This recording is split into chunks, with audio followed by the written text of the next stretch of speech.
All right, so let's move on to some bullish Bitcoin news. All right, yeah. So Bitcoin kind of didn't do that much last week, but there was bullish news coming out of Bitcoin land nonetheless. I think one of the most kind of interesting stories, or at least funny, was another American institution changing its tune on Bitcoin.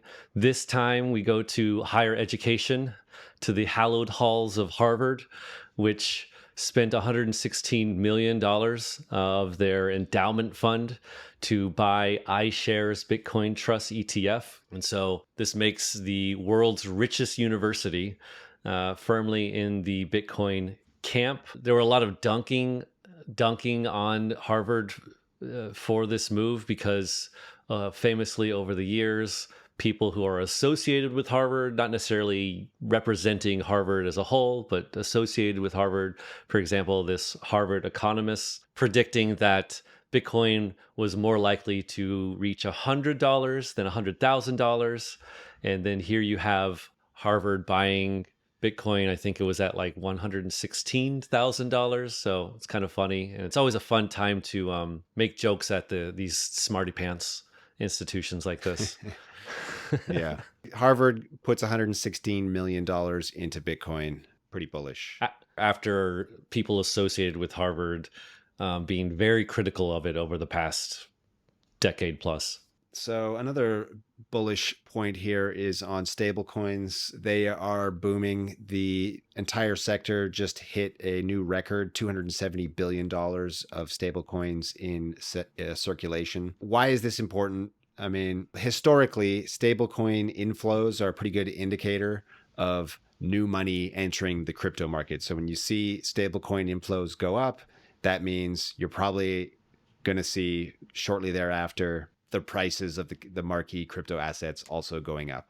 Besides that, of course, with more stablecoins in circulation, it's just a further indicator that stablecoins are a thing. They have product market fit in the crypto space. People are using them. There was a stat, I think, a few months ago, which the volume of stable coins, the way they're traded, is in the same ballpark as like Visa, the entire Visa network. Now, it's not payments, right? That we're talking about here. It's just trading volume, and a lot of trading volume goes through stablecoins, and it's comparable to the entire Visa network. The only thing I would add here is the inverse of the first point you said is also true. I usually look at stablecoin outflows as a very, very important indicator that you might be reaching a top in markets.